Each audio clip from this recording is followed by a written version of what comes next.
Dom Sebastião nasceu em Lisboa em 20 de janeiro de 1554 e morreu em Alcácer Quibir em 4 de agosto de 1578.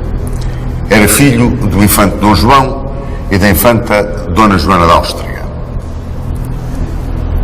Foi rei em 1557, mas só subiu ao trono em 1568.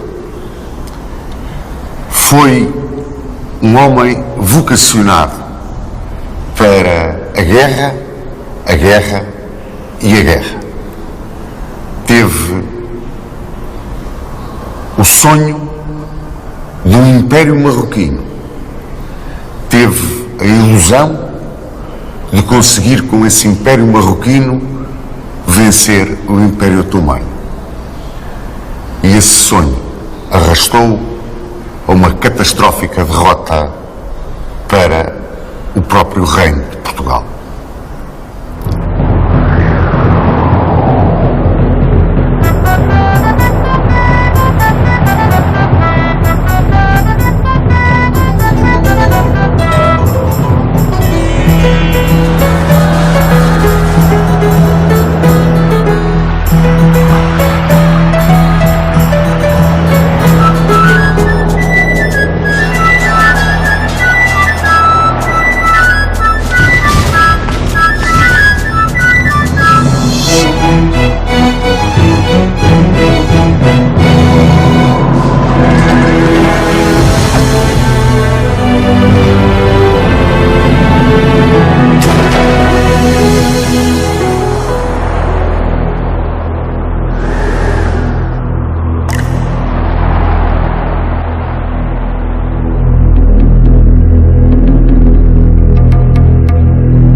Quando sucedeu ao seu avô Dom João III no trono de Portugal, Dom Sebastião tinha apenas 3 anos de idade.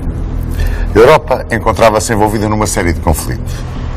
Na França, assassinavam-se os hugonotes.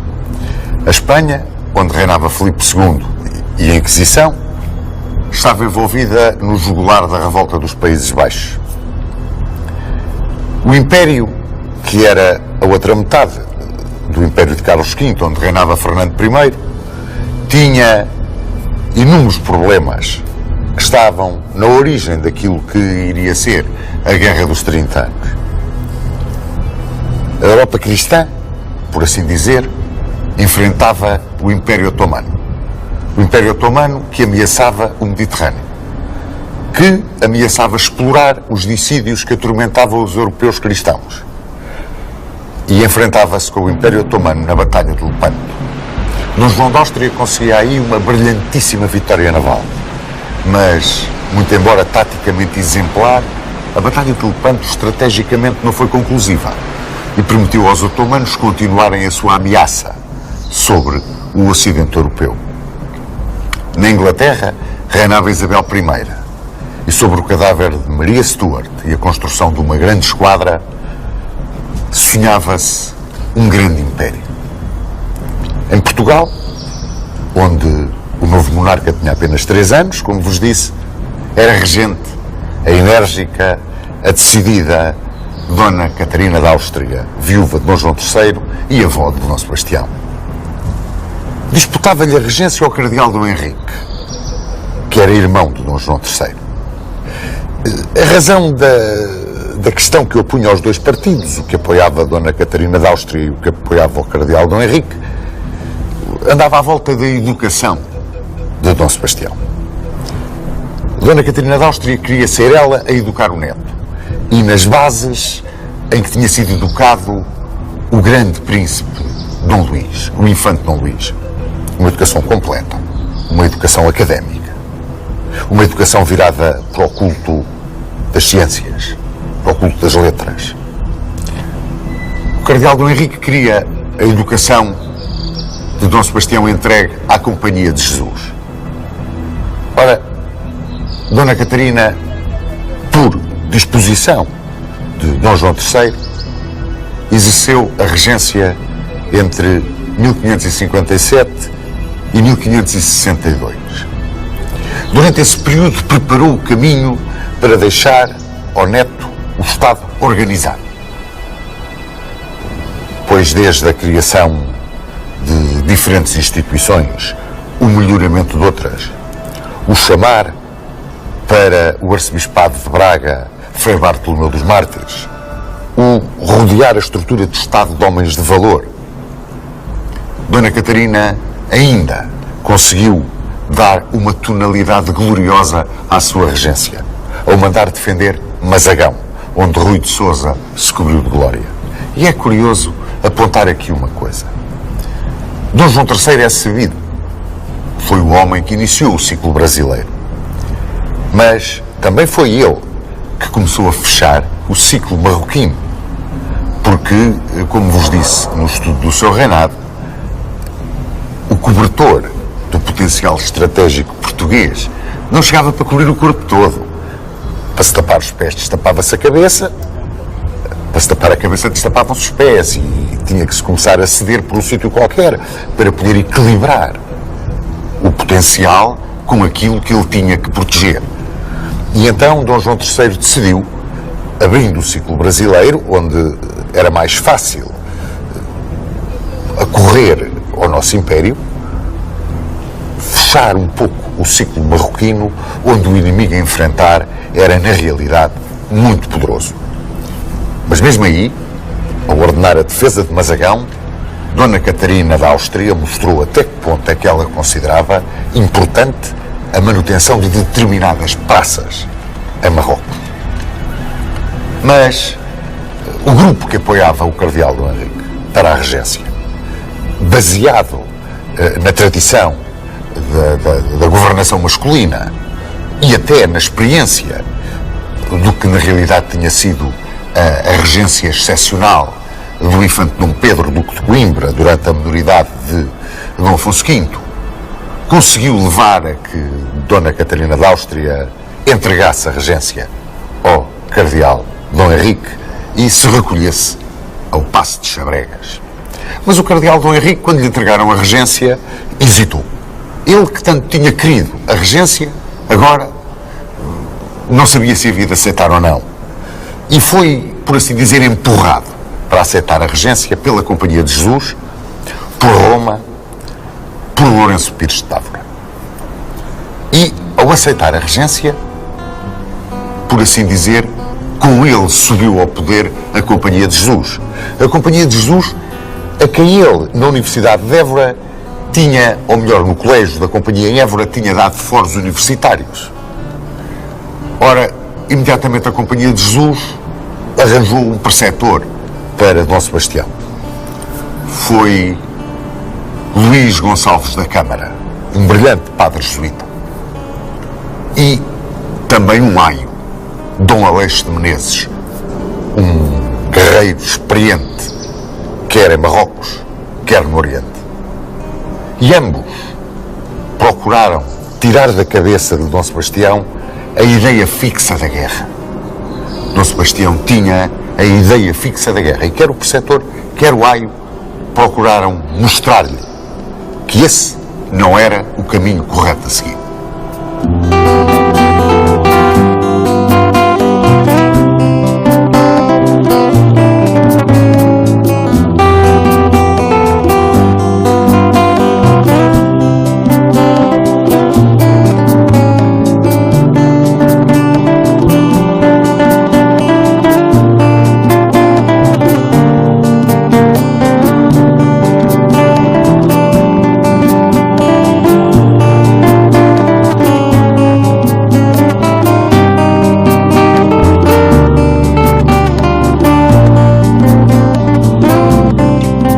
Em 1568, Dom Sebastião subiu ao trono. E subiu ao trono rodeado dos fiéis do cardeal Dom Henrique, que entretanto se tinha acolhido à Alcobaça. Nos principais cargos da governação estavam Pedro de Alcáçova Carneiro, que era ministro, e 3 jesuítas, que ocupavam os lugares de veedor da Fazenda, confessor do rei e secretário da Puridade. Martinho Pereira era o veedor da Fazenda. Martim Gonçalves da Câmara era o secretário da Puridade e o irmão deste, o confessor do rei. Mas havia um personagem que apoiava diretamente Dom Sebastião. Era um aio, o companheiro, o conselheiro, o professor, digamos, de Dom Sebastião, que era Dom Aleixo de Menezes. Dom Aleixo de Menezes era um velho combatente da África e da Índia. Era um herói. Era um homem respeitadíssimo em Portugal e em Espanha, mas que estava em guerra declarada com os jesuítas que rodeavam o rei. E perdeu o seu tempo, como se costuma dizer, mas bem tentou dizer a Dom Sebastião e fazê-lo ver que a guerra era um negócio muito sério. Exigia grande ponderação. E que ele não podia de forma nenhuma viver agarrado à ideia de guerrear e guerrear e guerrear, que Dom Aleixo de Menezes logo viu, que era a grande vocação, a grande paixão, pode-se dizer, a grande loucura de Dom Sebastião. Dizia-lhe também para ter muito cuidado com os jovens fidalgos que rodeavam, ambiciosos, e que lhe alimentavam todos os sonhos e lhe davam todos os améns. E, acima de tudo, muito cuidado com os padres que o rodeavam e que se queriam imiscuir nos assuntos de Estado. E esta era a guerra permanente de Dom Aleixo de Menezes, para pouca sorte de Dom Sebastião e pouca sorte de Portugal.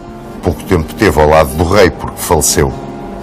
Mas as primeiras medidas de legislação que saíram no reinado de Dom Sebastião pareciam indicar que ele tinha ouvido bem Dom Aleixo de Menezes.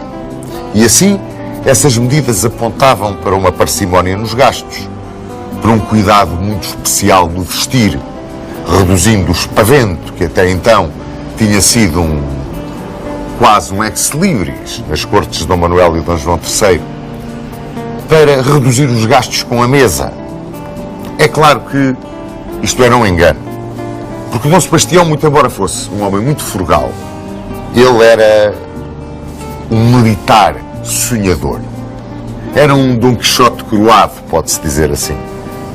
E vivia como um soldado, mas tinha a paixão do luxo e vivia para o espavento militar. Toda aquela aparência que rodeia a instituição guerreira era para ele uma verdadeira loucura. Deixava-o felicíssimo todo o espavento das paradas, toda a grandiosidade que rodeia a instituição militar. Esquecia-se ele do âmago da instituição militar, da verdade que preside a uma instituição que, afinal de contas, existia e existe como um dissuasor, um garante da paz, e não uma máquina de fazer guerras, porque quando é olhada assim, leva sempre a maus resultados, como foi o caso de Dom Sebastião. Rodeado de um grupo de fidalgos, de um grupo de jovens, turbulentos, inconscientes, valentes, mas inconscientes, Dom Sebastião vivia agarrado ao sonho do Norte de África. A sua paixão, a sua loucura era o Norte de África. Era a guerra no Norte de África. Foi ao ponto de mandar abrir os túmulos de Dom Afonso III e Dom João II para se inspirar nos batalhadores. É claro que as pessoas com bom senso, com Dona Catarina da Áustria à cabeça, procuravam dissuadi-lo dessas loucuras e estavam com muito receio do que pudesse suceder. Porque Dom Sebastião não havia ninguém, só havia aqueles que o incitavam, que lhe falavam de grandezas, que lhe falavam de glória. Quiseram casá-lo, e quiseram casá-lo com a arquiduquesa Isabel da Áustria, filha de Filipe II de Espanha. Isto vinha ao encontro dos desejos de Filipe II de Espanha. E talvez fosse uma maneira de o moderar. Mas ele não queria. Queria apenas e só a sua glória pessoal. Queria ganhar o direito a mandar. Queria ganhar o direito a mandar no campo de batalha. Isto era uma coisa que, meu Deus, tem sido objeto de muitos estudos. Mas o que podemos concluir é que Dom Sebastião estava perturbado, no mínimo. Era um homem perturbado. Tinha esta obsessão. Era um fanático. Ele era de tal forma fanático que quando Carlos IX de França matou os hugonotes, ele mandou uma saudação especial a Carlos IX de França. Pois não havia ninguém na corte que tivesse mão em Dom Sebastião. Em 1574 desapareceu. Foi para Lagos, de Lagos foi para a África acompanhado por meia dúzia daqueles fidalgos que sempre o cercavam, o prior do Crato, Dom Duarte de Menezes. E no norte da África por ali andou, entre Ceuta, Tânger, Mequinês, desafiando os mouros. É claro que os mouros não o iam atacar, não porque o atacar, limitavam-se a segui-lo de longe. E ele convenceu-se que a sua presença e a presença daqueles aristocratas turbulentos, valentes, mas inconscientes, era o bastante para aterrorizar os mouros. Os mouros ficaram cheios de medo dele. E quando regressou ao reino, vinha cheio da ideia de arranjar maneira de conquistar um império no norte da África. Ele havia de arranjar maneira de o fazer. E aqueles que o rodeavam incitavam-no mais e mais a isso. Reza a lenda, que foi mais ou menos por esta altura. E eu digo reza a lenda porque não há certeza histórica de que tal tenha sucedido. Reza a lenda que Dom Manuel de Portugal, que protegia Luís de Camões, trouxe o épico aqui, ao Palácio Nacional de Sintra, a esta varanda, com Dom Sebastião muito provavelmente sentado naquele trono onde dizem que dava audiência, se é que alguma vez aqui veio, pôs-se também essa interrogação. Mas aqui, o épico teria lido os Lusíadas a Dom Sebastião. Isto está na base de muita gente que acusa Luís de Camões de ter sido um dos que empurrou Dom Sebastião para a tragédia de Alcácer Quibir. A verdade é que a primeira edição dos Lusíadas saiu em 1572 e Dom Sebastião deu uma tensa por 3 anos de 15 mil cruzados a Luís Vaz de Camões, provando-o quando Filipe II foi rei de Portugal, quis saber onde estava a mãe do épico para lhe dar a tensa dos 15 mil cruzados anuais que ele recebia de Dom Sebastião.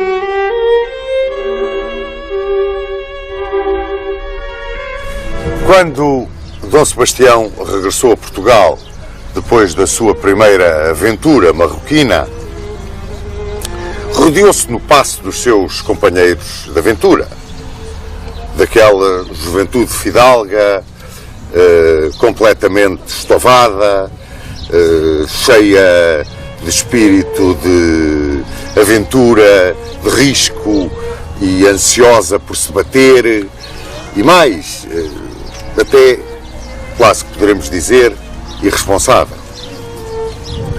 No entanto, teve o bom senso de, para o lugar de ministro, escolher Pedro de Alcáçova Carneiro e a sorte de ter como vedor Dom Álvaro de Castro.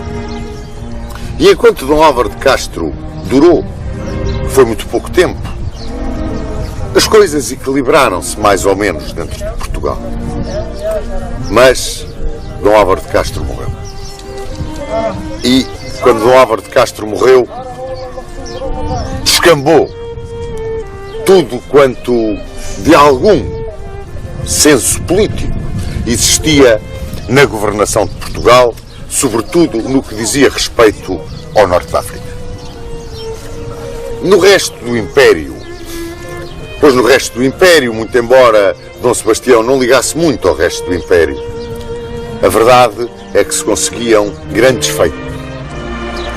Na Índia, Dom Constantino de Bragança batia o Rajá de Jafanatapão. Em Malaca, era Dom Leonis Pereira que se cobria de glória. Depois, já no fim do reinado de Dom Sebastião, chegou à Índia aquele que foi o último governador da Índia antes da desgraça toda que se veio, que foi Dom Luís de Ataíde, conde da Toguia, o homem que fez a paz com o Hidalcão, que impediu que a Inquisição continuasse a cometer as barbaridades que cometeu e que conseguiu para Portugal a ilha de Ceilão. No Brasil, governava Mãe de Sá. E Mãe de Sá teve uma ação excepcional. Foi o homem que, apoiando os jesuítas Anchieta e Nóbrega, lhes permitiu o seu grande trabalho junto dos indígenas, que venceu os tamoios em Porto Seguro e que conseguiu vencer o corsário francês Villagnon quando este Villagnon, atacou para entrar dentro da região da Bahia.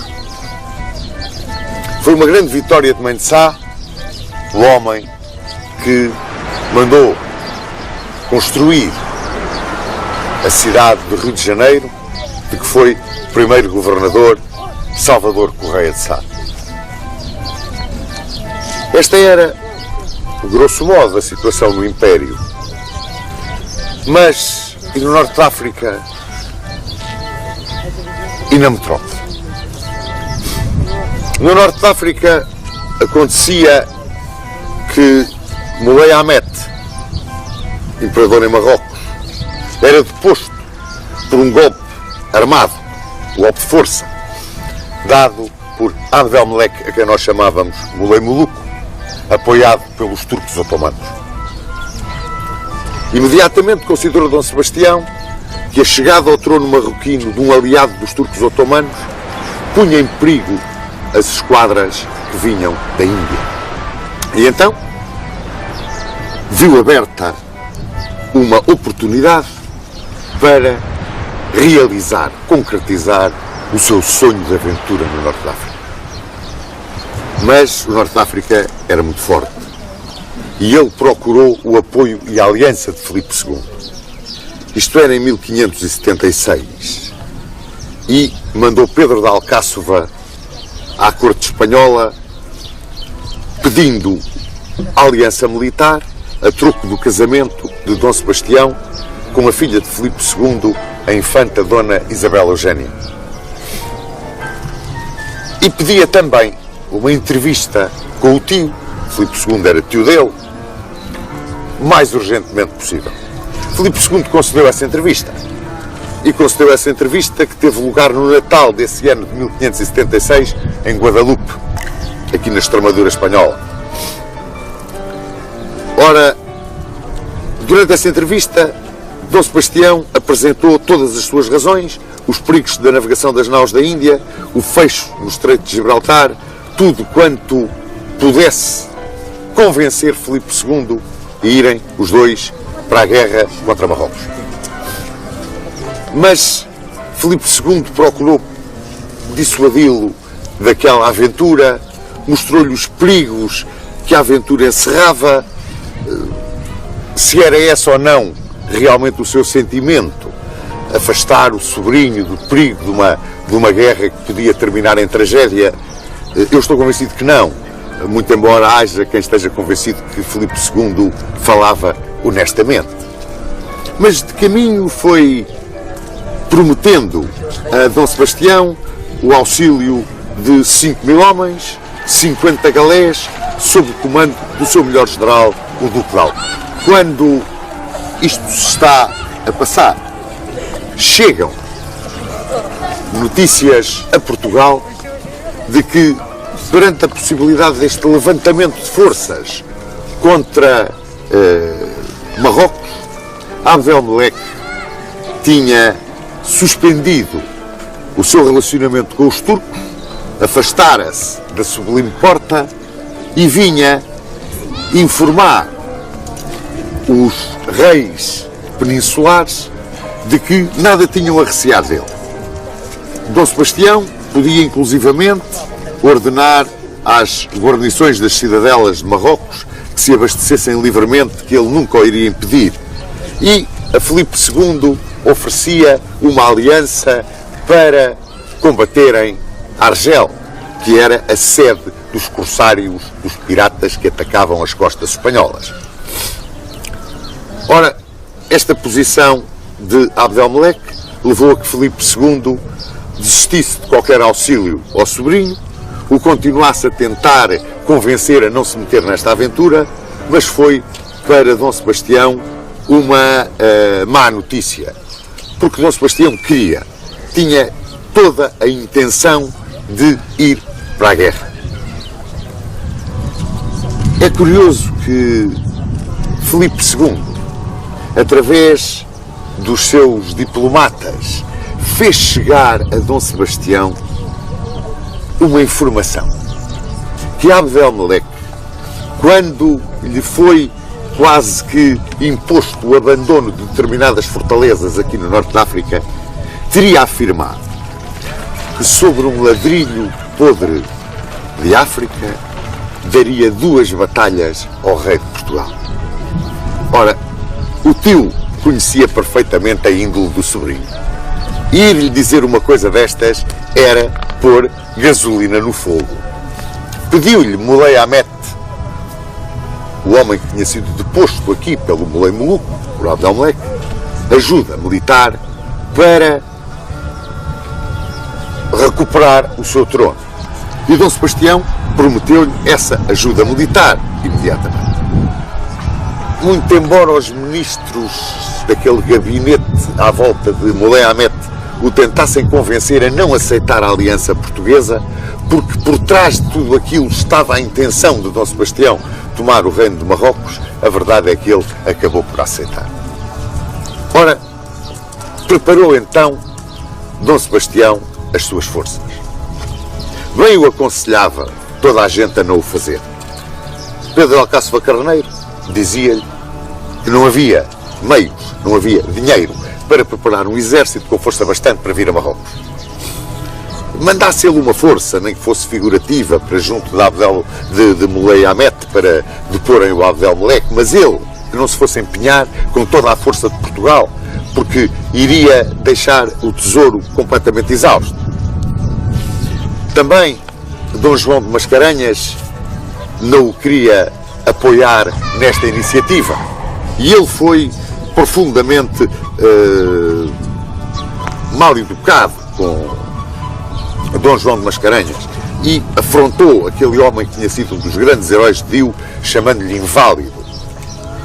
Pois Dom João de Mascarenhas disse-lhe: meu senhor, eu tenho 80 anos para vos aconselhar e 25 para vos servir.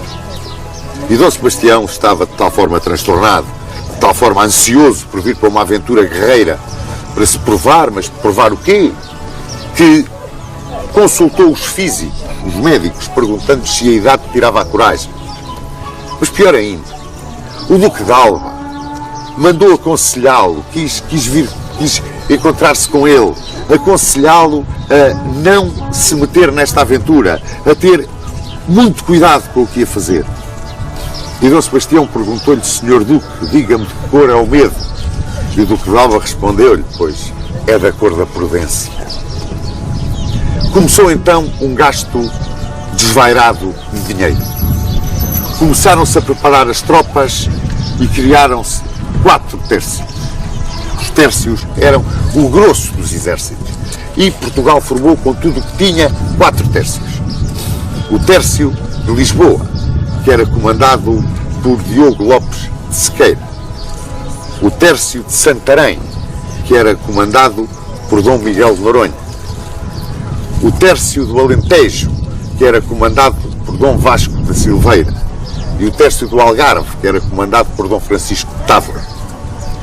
A nobreza acorreu em peso, ansiosa que estava, como vos disse, desta aventura, de ganhar glória, de subir junto do conceito do rei.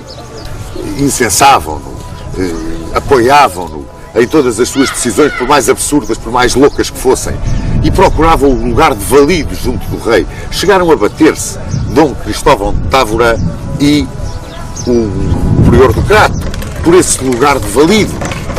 O rei, quanto mais galhardos, quanto mais arrogantes, quanto mais valentes fossem os fidalgos, mais valimento lhes dava. As arcas, essas, iam-se exaurindo completamente. O povo começava a murmurar, e porque não havia dinheiro, o rei carregou os direitos todos das mercadorias. E mais, lançou-se o dízimo de sal. E o povo aí protestou, e depois ainda se contrataram mercenários na Alemanha, na Itália, na Espanha. Daí vieram, como diz Rocha Martins, um terço bem corrigido, um tércio pronto para combate, comandado por Dom Afonso de Aguilar, que trazia como ajudantes Dom Luís de Córdova e o capitão Aldana, que eram, todos eles, veteranos da Flandres e discípulos do Duque de Alba. Além de preparar estas tropas, era necessário preparar uma armada para as trazer para Marrocos. E era uma armada imensa, uma das maiores que Portugal tinha tido. Empenhou-se o Estado e empenhou-se a nobreza. Porque 400 fidalgos levantaram hoste. E a mais importante de todas, pela sua garridice, o seu luzimento, o seu desembaraço, a sua vontade de combater, a sua jactância, quase que poderemos dizer, era a de Dom Teodósio de Bragança. Mas Dom Teodósio de Bragança só tinha 10 anos. Ele ia quase como um representante da sua família. Podem ver o luxo, a arrogância, a inconsciência, a loucura. E mais, a incompetência com que estas tropas foram preparadas. Porque foram preparadas à pressa. E com a nobreza que ia comandar, mais importante, com a sua ascensão pessoal, o seu protagonismo em tudo isto, o estar bem visto na corte, o ser conhecido na rua. Ora, isso não são coisas compatíveis com a preparação de um exército. E muito menos com a preparação de um exército de tipo europeu, que era o que Portugal não estava habituado. Portugal já não combatia na Europa desde o início do descobrimento. Portanto, não havia possibilidade de se adaptar um exército de tipo europeu, que era o que Dom Sebastião queria levar para Marrocos, com aquilo que existia. Começaram a chegar a Lisboa os regimentos das diferentes nacionalidades, os mercenários, e começaram em duelos a combater-se na rua, a competir uns com os outros. Não havia disciplina, era tudo um desvario. E a situação chegou a um ponto tal que Filipe II dizia aos seus conselheiros, referindo-se a esta aventura de Dom Sebastião para Marrocos, que vá e que vá em boa hora. Porque, olhem, se ganhar, que grande genro com que eu fico. E se perder, que grande reino que me deixa. Com todo este panorama de destroço económico, espavento militar, incompetência de comando, ninguém se entendia no meio daquele exército todo, Dom Sebastião resolveu que era chegado o momento de partir. Bem que os ministros do Moulay Ahmed lhe diziam, veja lá, olhe que não venha com esse som de guerra, veja lá, apoiem-nos, mas não é de tal maneira que virem a opinião de Marrocos toda contra nós. Pois foi isso que sucedeu. Enquanto isto estava a acontecer em Portugal, aqui, em Marrocos, onde nos encontramos neste momento, os emires e os sheiks do deserto, todos eles se juntavam à volta de Moulay Moulouk, que tinha quase que pregado uma guerra santa, dizendo que vinha uma força imensa para ocupar Marrocos, para montar, arranjar aqui um império, derrotando o Império Marroquino.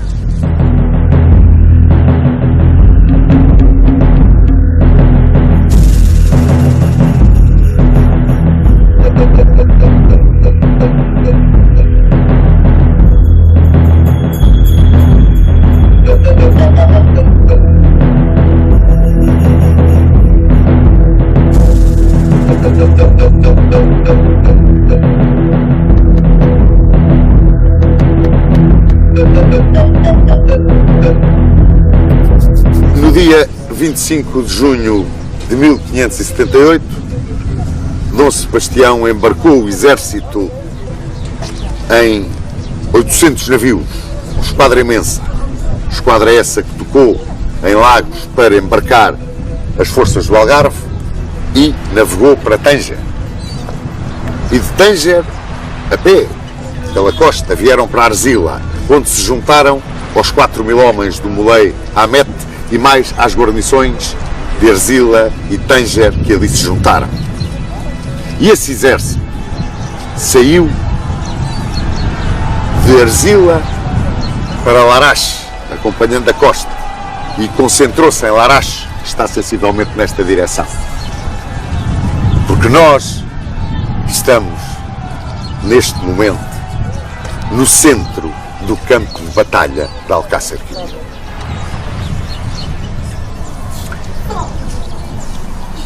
De Larache, Dom Sebastião saiu para vir sobre Alcácer Quibir, que era tradicionalmente a base de operações de onde os marroquinos lançavam os seus ataques, as suas flagelações contra Arzila, contra Tânger, contra as nossas praças aqui do norte da África. E em Alcácer Quibir era onde estava Abdelmelek, o Moulay Moulouk. Quando Dom Sebastião se aproximou do exército do Moulay Moulouk, começaram a aparecer os primeiros sinais de que havia qualquer coisa que era extremamente perigoso para os portugueses. Reparem, os portugueses traziam dias e dias e dias de marcha nas pernas. Quando chegaram a Larache, deram-lhes 5 dias de rações. Vinham carregados. O terreno era de muito difícil locomoção. Ele, agora nesta altura do ano, é pantanoso. As tropas vinham carregadas com os equipamentos, as armaduras, as armas, tudo. Dom Sebastião tinha nomeado mestre de campo Dom Duarte de Menezes, um homem que era um experiente guerreiro da África.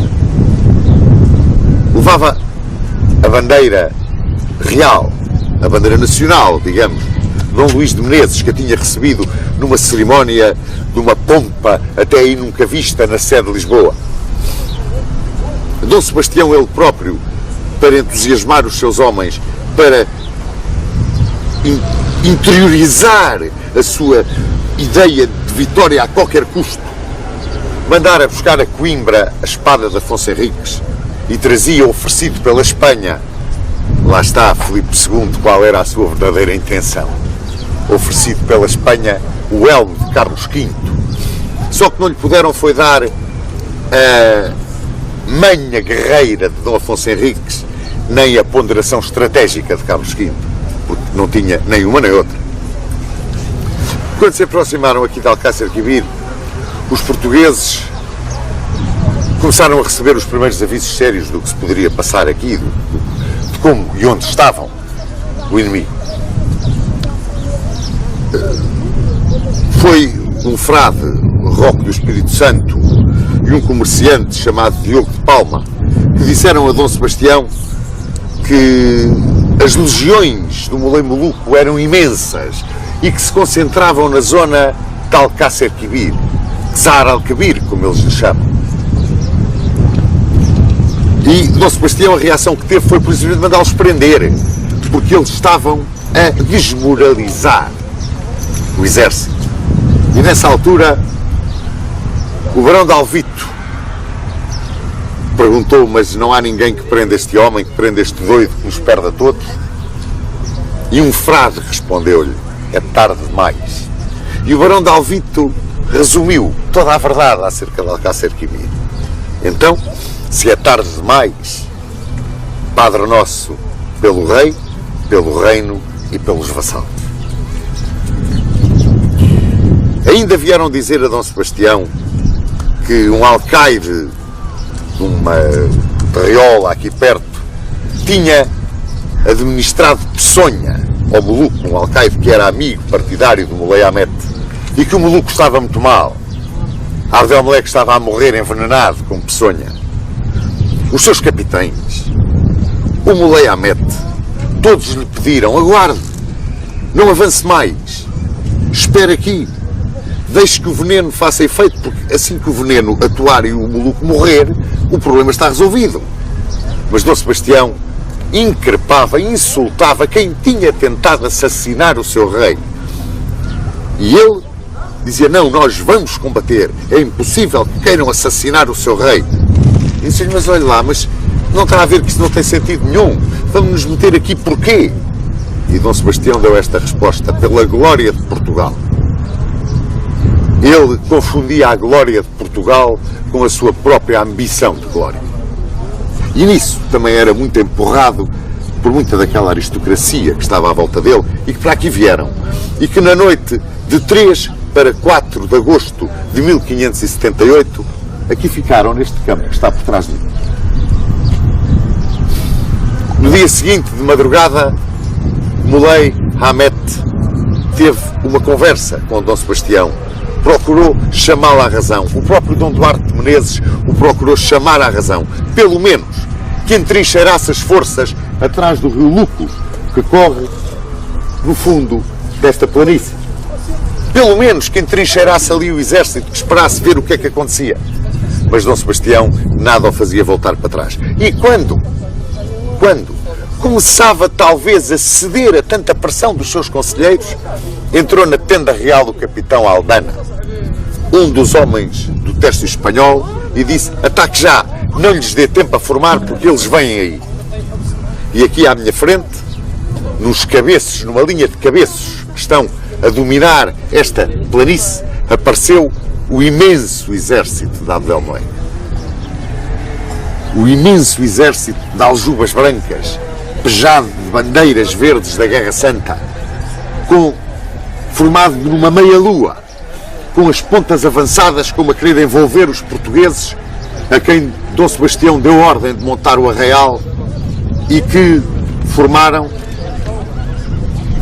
com os 4 tércios portugueses no centro de batalha, o tércio dos espanhóis e dos alemães à direita, o tércio dos italianos à esquerda, a cavalaria do Duque de Aveiro na ala direita, a cavalaria de Dom Álvaro de Távora na ala esquerda, a cavalaria chamada dos aventureiros avançada sobre a ala direita, e depois, vendo este terreno completamente aberto e a formação em meia-lua do inimigo, com as pontas avançadas, Dom Duarte de Menezes puxou os tércios dos estrangeiros um bocadinho atrás dos tércios portugueses e puxou também cavalaria, formando uma segunda linha para impedir, para se poder defender em todas as direções de um duplo envolvimento, porque este terreno era uma armadilha. Ainda suplicou, pelo bem do exército, pelo bem do reino, que o rei não seguisse com aquela loucura, mas nada podia fazer parar Dom Sebastião.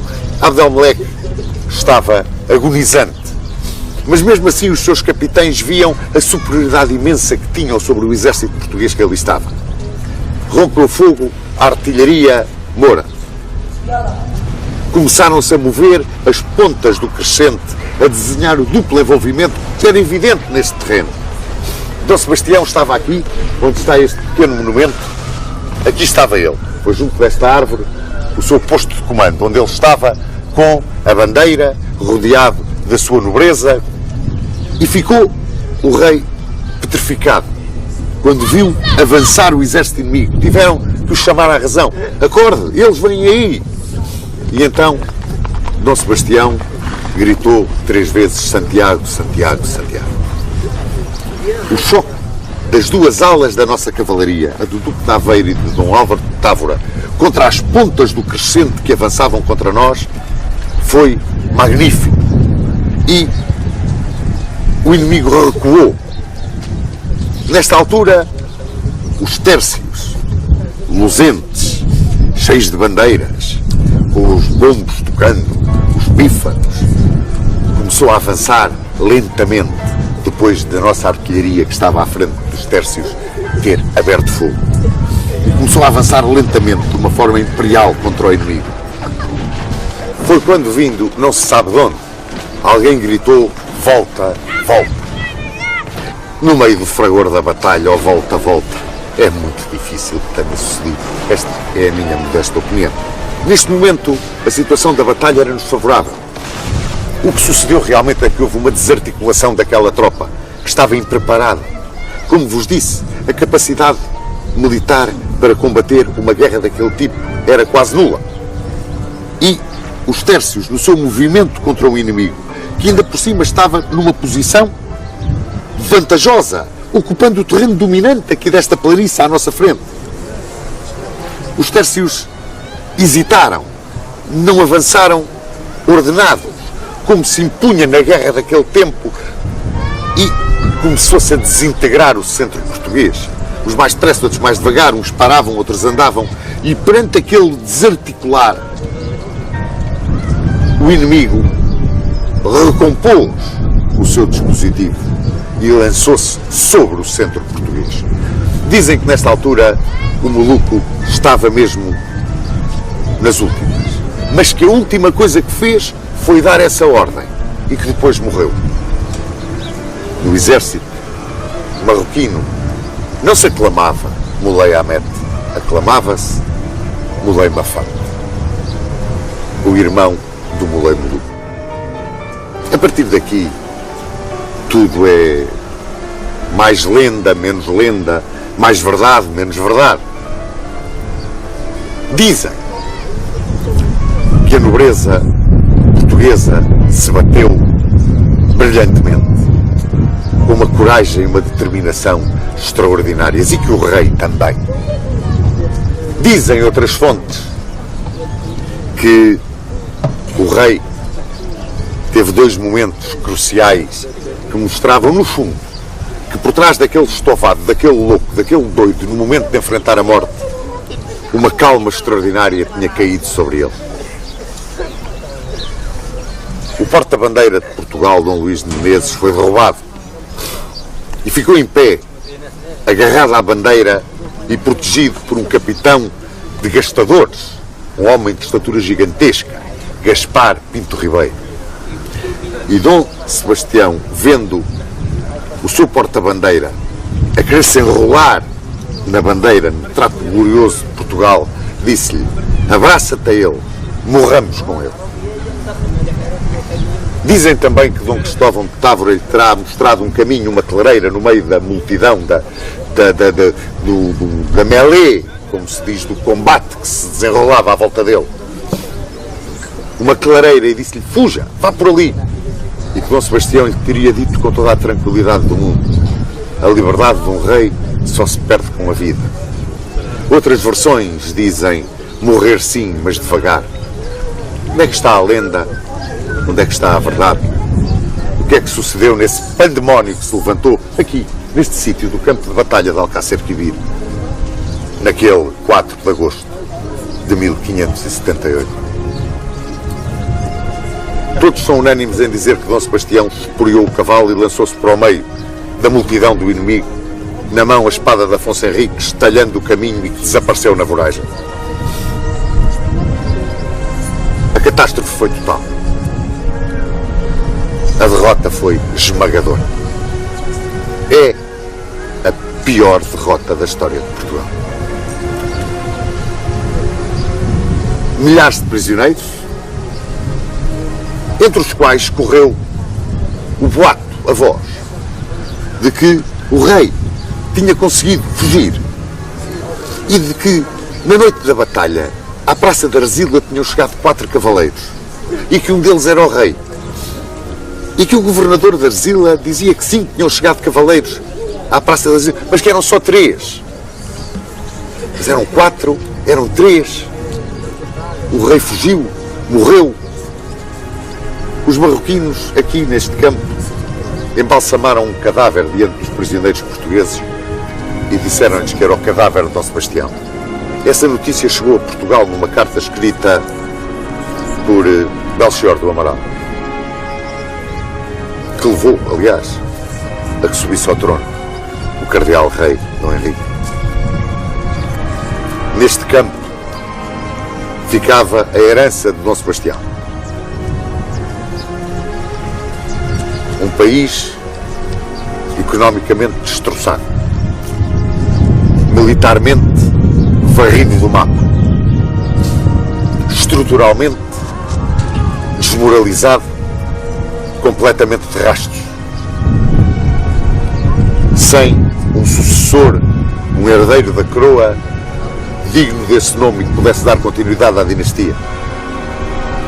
Realmente, Dom Sebastião tinha deixado a Filipe II de Espanha um grande rei.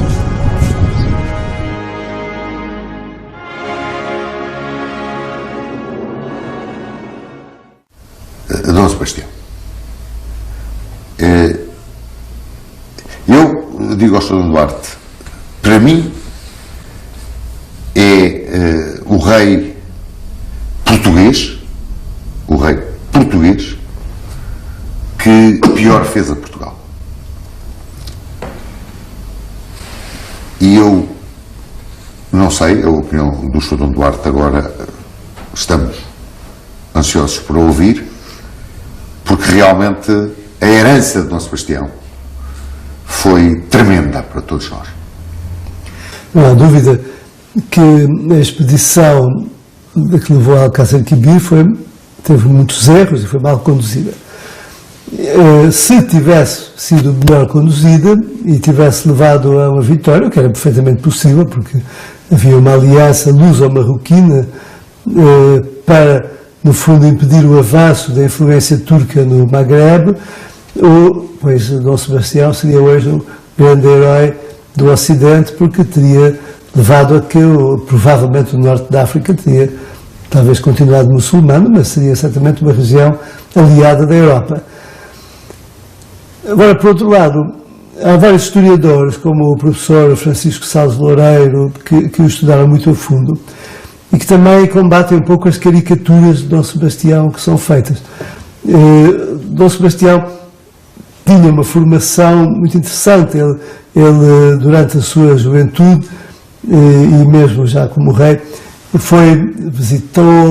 viveu com a população, dava a volta ao país, andou muito pelo Alentejo, o Algarve, hospedava-se em casa de camponeses pobres para perceber como é que eles viviam, preparou as milícias pelo país, fazia inspeções militares, tinha realmente alguns aspectos muito positivos e muito interessantes, mas, efetivamente, do ponto de vista militar, não seguiu, devia ter seguido os conselhos dos grandes capitães da África que tínhamos. Nós tínhamos cidades em Marrocos preparadas com oficiais e comandantes altamente experientes que certamente poderiam ter organizado melhor a expedição, se é que ela se tivesse que fazer ou não, não é? Dá-me ideia, Sr. Dom Duarte, que Dom Sebastião confundiu um pouco as coisas, ou seja, o exército existe, as forças armadas existem fundamentalmente como um dissuasor. E já nessa época era. Nós vamos ver, Dom João III tinha o exército e a marinha portuguesas como um dissuasor. Mas Dom Sebastião não. Dom Sebastião usou-os de uma forma agressiva. Portanto, numa guerra ofensiva, contrariando inclusivamente tudo quanto São Tomás de Aquino dizia. E na altura São Tomás de Aquino era palavra de lei. Portanto, a guerra é injusta. Isto não terá levantado também, até junto da grande nobreza que o servia, uma certa oposição, embora surda, a Dom Sebastião, aquela pergunta de um grande fidalgo antes de Alcácer Quibir: então ninguém prende este louco? E disse-lhe um padre: é tarde demais. Então, Padre Nosso pelo Rei, Padre Nosso pelo Reino e Padre Nosso pelos vassalos. Portanto, havia, dá-me ideia que até uma certa oposição por parte da nobreza mais consciente do que era a guerra relativamente a Dom Sebastião. Ele era, dá-me ideia de um homem, não sei, eu não sou do barco, mas um homem que via a guerra quase como uma glorificação pessoal. Bem, esse tipo de comentários eu acho que aconteceram quando já estavam próximos da batalha e quando já estavam a perceber que as condições eram muito desfavoráveis. Não sei se no começo, quando se começou a organizar a expedição, se não haveria muito mais entusiasmo, muito mais interesse por esta operação. Esta operação não era assim, do ponto de vista político, tão disparatada, visto que tínhamos uma aliança marroquina importante e, além disso, tínhamos o apoio de todas as cidades portuguesas do norte da África, todas em Marrocos. E teria sido provavelmente possível conduzir bem a operação militar se tivesse sido feita de outra maneira. A ideia em si da manobra é que depois foi mal, quer dizer, a ideia foi boa, mas a maneira como foi executada é que foi errada. Também houve traições, também houve os castelhanos, os espanhóis ajudaram, por um lado ajudavam-nos a nós, mas por outro lado enviavam armamento aos nossos inimigos. Houve ali também duplicidades e conspirações que ainda hoje não se percebe muito bem o que é que terá sucedido.